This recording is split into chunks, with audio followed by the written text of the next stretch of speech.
이제 주제로 이제 분할 채권 관계에 대해서 한번 보도록 하겠습니다. 분할 채권 관계라는 건 뭐였죠? 자, 채권자가 이렇게 1, 2, 3, 4 채무자가 만약에 한 사람이라고 하면 자, 이렇게 채무자가 한 사람 있을 때 이것이 만약에 1억짜리 채무라면 이 각각에 대해서 2,500씩, 2,500씩, 2,500씩 이렇게 나눌 수 있는 한 그러한 채권 관계를 분할 채권 관계다라고 이렇게 이야기했습니다. 그래서 1개의 가분 급부에 관하여서 채권자 또는 채무자가 다수 있는 경우, 자, 이건 채권자가 다수 있는 걸 봤죠? 특별한 의사표시가 없으면 그 채권 또는 채무가 수인의 채권자나 채무자, 그 다음에 사이에서 분할되어 다수당사의 채권관계다 라고 하는 건데, 이거는 어찌됐든 이 급부가 뭐다? 급부가 분할 가능한 것이다 라고 하고 이해하면 됩니다. 자, 분할 채권관계가 민법의 다수당사자 채권관계 원칙이라고 했죠. 아까 408조인가요? 거기에서 다수당사 채권관계가 원칙이고, 상법은 무슨 게 원칙이라고 했죠? 연대채무, 51조에 의한 연대채무가 원칙이라고 이렇게 말씀드릴 수 있습니다. 아, 여기 나오네요. 408조. 민법 408조를 보면 분할 채권관계, 채권자나 채무자가 수인인 경우 특별한 의사표시가 없으면 이 말이죠. 특별한 의사표시가 없으면 각 채권자 또는 각 채무자는 균등한 비율로 권리가 있다. 권리 의무가 있다라고 하는 거죠. 그래서 만약에 이게 특별하게 당사자의 의사표시가 없으면 1, 2, 3, 4가 각각 균등. 그래서 1억짜리면 2,500씩 네 사람이 그러한 나눠 가질 수 있다라고 하는 거죠. 자, 분할 채권 관계에 대해서 보시는데, 자, 분할 채권 관계가 성립이 되지 않는 경우가 있습니다. 자, 조합이 채권을 취득할 때는 뭐라 그랬죠? 조합 하면 뭐라 하다? 합이요. 그렇죠? 조합. 나오네 여기서 조합이니까 뒷자 따면 되겠네요. 합이요. 그다음 채권이 수인에게 양도되거나 유증된 때, 이것은 분할 양도 또는 준공유냐에 따라 관하여 특약 내지 특별한 의사 표시를 하고 있는 것이 보통인데, 어쨌든 이 채권이 수인에게 양도되거나 유증된 때도 이것은 이제 그 분할 채권 관계로 보지 않는다라고 하는 거죠. 그러면 어떨 때 이 분할 채권 관계가 성립이 되는 거냐라고 하는 건데, 그 예시를 한번 보도록 하겠습니다. 공유물. 자, 공유물은 뭐죠? 원칙적으로 공유입니다.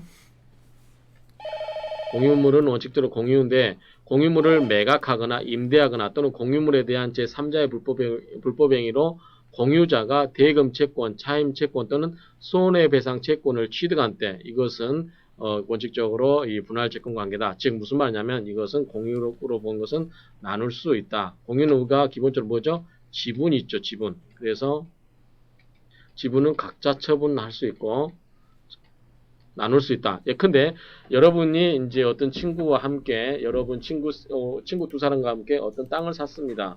두 사람이 샀다고 합시다. 친구와 여러분과 친구가 두 사람이 돈을 각각 5천씩 돼서 이 땅을 사가지고 1억 주고 사가서 이것을 공유를 해놨습니다. 기본적으로 그러면 공유는 뭐다? 당사자 간에 별다른 의사표시였으면 동등하다, 균분하다.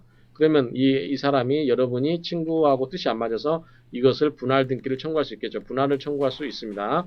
그럼 이렇게 각자가 나눌 수 있어요. 그러면 이건 뭡니까? 기본적으로 나누어지는 거니까 뭡니까? 이거는 분할이죠. 분할. 그런 의미로 이해하시면 됩니다. 채권을 공동 상속할 때, 이게 채권에 대해서는 이 채권을 공동 상속하는 때에 대해서 학설은 그것을 분할로 보는 게 있고 분할되지 않는 걸로 보는데, 이 다수설은 분할 채권 관계로 보고 있습니다. 공동 포괄 유증 재산은 유증 재산과, 즉 유증이란 말도 있고 죽으면서 증여를 하는 경우가 유증입니다. 그 다음에 상속도 여기 포함이 되죠. 그래서 따라서 죽으면 상속도 되니까 이 유증자, 수증자일 때는 수증자와 공동 상속이 있는 사람들 간에 뭐가 있다? 공유로 본다라고 하는 겁니다. 그래서 결국은 뭐다? 이것도 분할로 본다라는 뜻이죠. 소수설은 이것을 합의로 봐버리는 경우도 있는데, 어쨌든 채권을 공동 상속한 경우는 다수설은 이것을 공유로 본다, 즉 분할이 가능하다라고 하죠.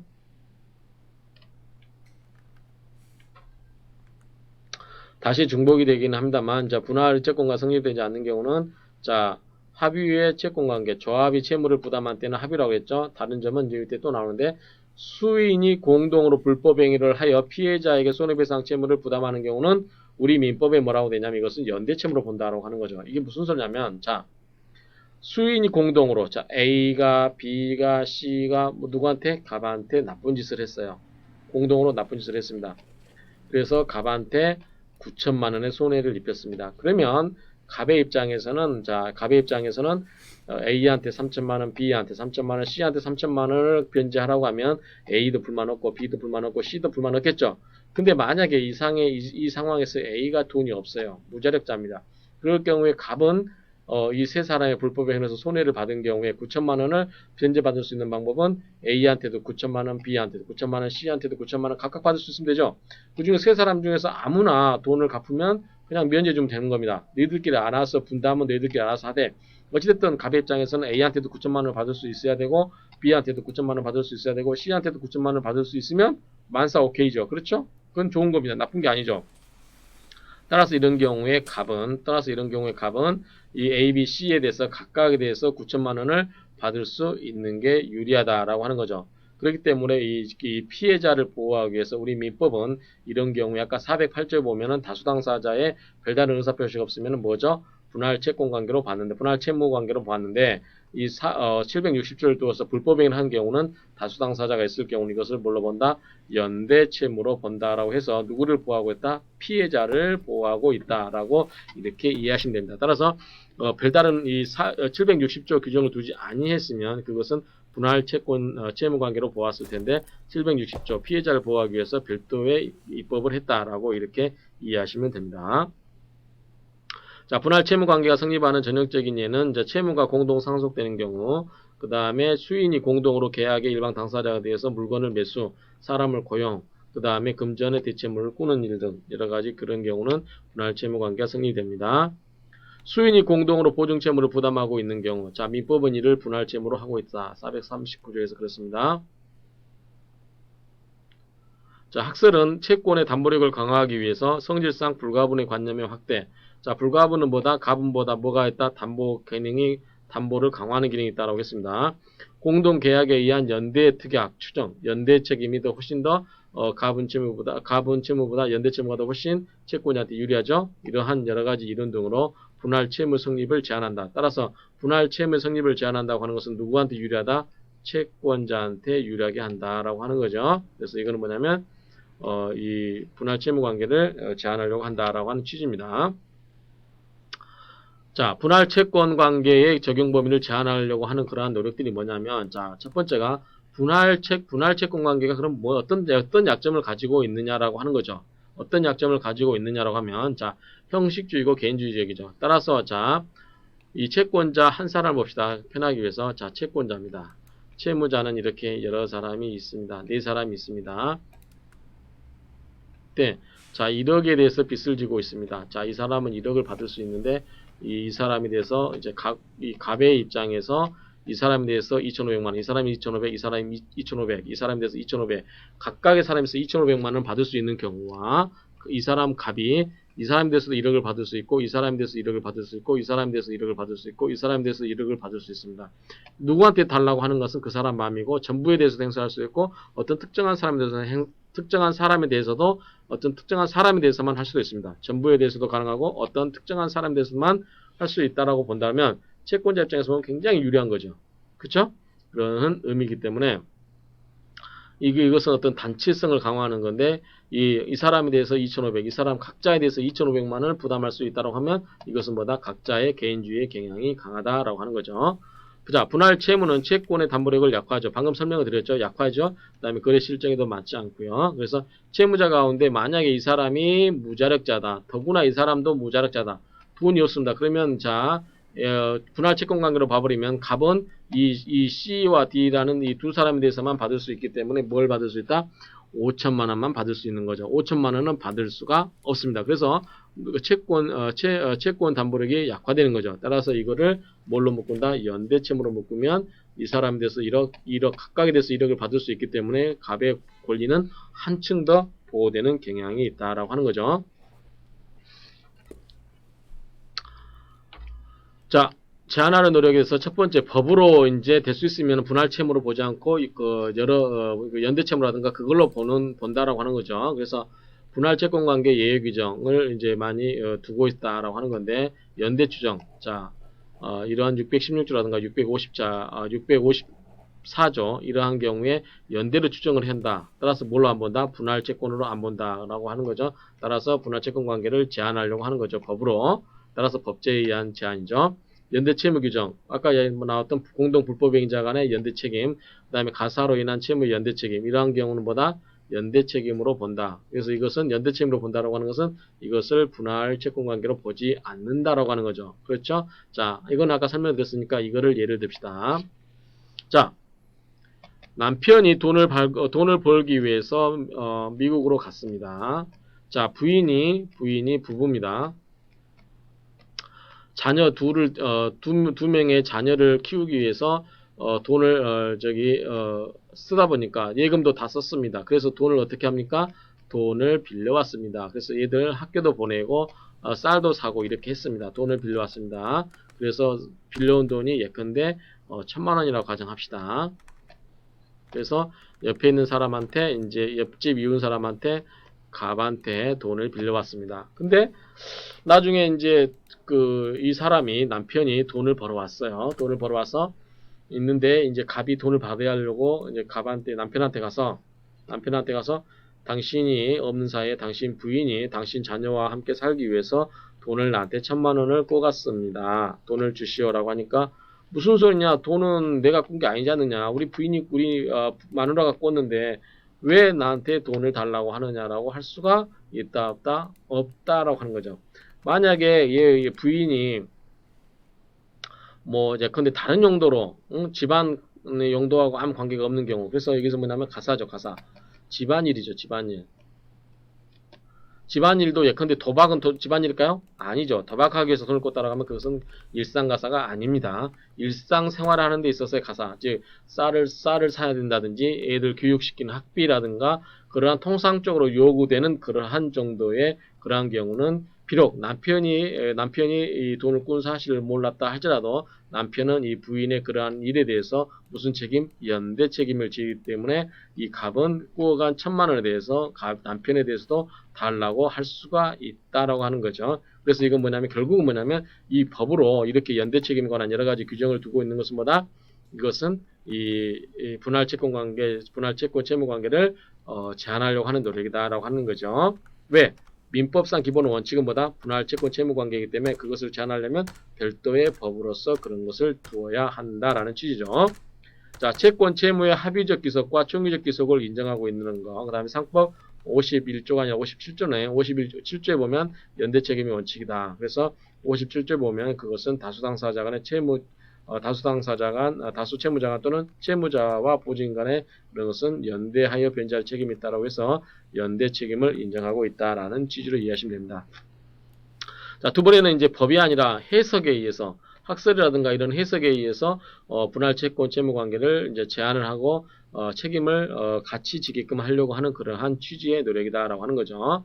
자, 판례보다 넓게 분할 채권 채무 관계 성립을 제한하기 위해서 노력하고 있는데 성질상 불가분의 관념의 확대, 그죠? 반대 사정이 인정되지 않는 한 이를 불가분 채무로 보아야 한다라고 하는 거고, 예를 들면 어떤 경우가 있냐면 수인이 부담하는 채무가 여러 사람이 부담하는 채무가 각 채무자가 불가분적으로 향수하는 이익의 대가로서 의의를 가지는 경우. 자, 여러 사람의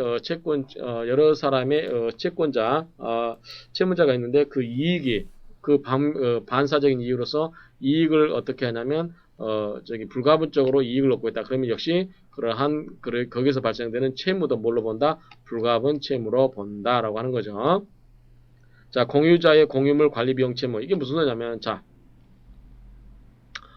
여러분 아까 친구와 땅을 샀습니다. 자, 땅을 샀습니다. 반반씩 갖고 있는 거죠. 공유입니다.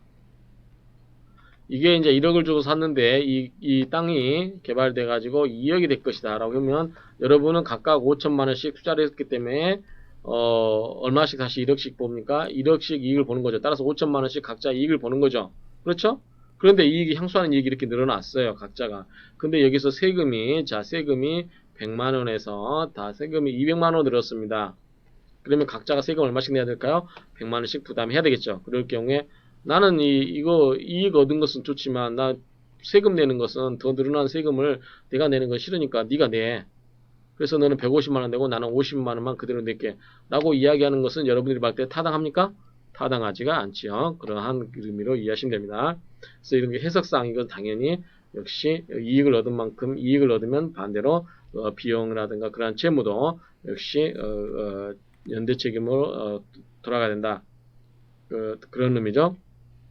불가분급부의 바테카로서의 의의를 가지는 경우다. 자, 공동계약에 의한 연대 특약이 추정이 된다. 따라서 공동으로 계약한 경우, 그러한 경우는 반대의사 표시가 없는 한 이런 것은 연대에서 연대 특약으로 본다라고 하는 거죠. 수인이 공동으로 물건을 매수하거나 금전을 차용하는 경우 등 이런 경우도 역시 이 불가으로 본다라고 하는 거죠. 자, 효력을 봅니다. 분할 채권 관계의 효력을 보게 되면 자, 분할 채권 관계는 이렇게 전부 1, 2, 3, 4 또는 채무가 1, 2, 3, 4 이렇게 했을 때 뭡니까? 가장 기본적으로 기본이 뭡니까?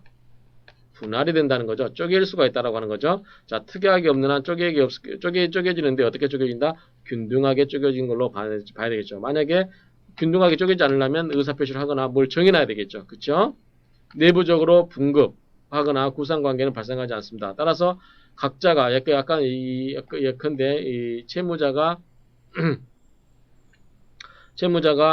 한 사람 있고 채무자가 이렇게 있을 때 2,500씩 2,500씩 2,500씩 각자가 1억이지만 이 사람도 2,500, 이 사람도 2,500, 이 사람도 2,500, 이 사람도 2,500 이렇게 된다고 하면 자, 각자가 부담하면 끝나는 거죠. 이 내부적으로 조정할 필요가 없는 거죠. 그래서 내부 관계, 구성 관계는 존재하지 않습니다. 내부 관계가 평등하지 않는 경우, 자, 자기가 얻게 될 비율을 넘어서 변제를 수령한 채권자는 이를 다른 채권자에게 분급해야 된다. 무슨 말이냐면, 자, 이 사람이 3번이 5천만 원을 받아버렸어요. 5천만 원을. 자, 이거는 한 사람 했다고 합시다. 이 사람도 5천만 원을 받았어요. 자, 1번은 2,500 받았죠. 그 다음에 2번도 2,500 받았습니다. 그럼 4번은 안 받았어요. 그러면 이 3번은 4번한테 2,500 줘야 될까, 안 줘야 될까요? 줘야 되겠죠. 그런 의미입니다. 자기가 부담해야 할 비율 이상으로 변제한 채무자는 이를 다른 채무자로부터 구상할 수 있다. 이건 이 경우죠. 만약에 1번도 2,500, 2번도 2,500, 3번도 2,500, 4번도 2,500 이렇게 각각 2,500만씩을 내야 된다. 따라하는데 자 3번, 4번은 2,500씩 냈습니다. 1번이 얼마를 냈냐면 5천만 원 내버렸습니다. 그러면 1번은 이 사람한테 얼마를 받을 수 있다? 2,500을 받을 수 있다. 이걸 뭐라고 하냐면 구상관계다라고 설명하시면 됩니다. 대외적 관계. 자, 대외적 관계는 이행청구. 자, 각 채권자는 자기가 가지는 채권의 이상을 이행청구를 할 수가 없습니다. 자, 채권이 이렇게 있을 때, 채권자가 있을 때, 채무자가 있고, 이럴 경우에 채권자는 자기가 가지고 있는 자기 채권의 이상을 이행을 청구할 수가 없다. 자, 각 채무자는 자기가 부담하는 채무 이상을 변제할 수 없습니다. 따라서 이런 경우에 채권자가 있고 채무자가 이렇게 여러 사람이 있을 때 1억이 있을 때 이 사람은 자기한테 원칙적 분할 채권 관계면 2,500만 원만 변제하면 되는데 자기가 솔선수범해서 5천만 원을 변제했으면 뭡니까? 이거는 타인의 채무를 변제하는 것에 불과한 거죠. 따라서 이러한 경우는 원칙적으로는 자기의 그것만 해야지 너를 위해서 자, 이 사람을 위해서 내가 2,500을 더해가지고 5천만 원의 변제를 했다.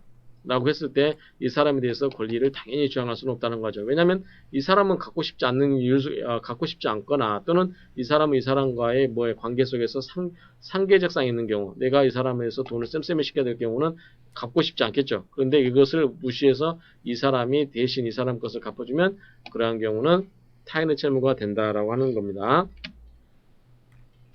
자, 이행. 어느 한 사람의 채권자가 분할액을 넘는 변제를 받은 때, 자, 이 사람이 이렇게 있을 때, 자, 이 사람이 있을 때, 이 사람이 자기 채무 변제 이상을 변제해서 이 사람 것까지 받았을 때 어떡하냐 이거죠.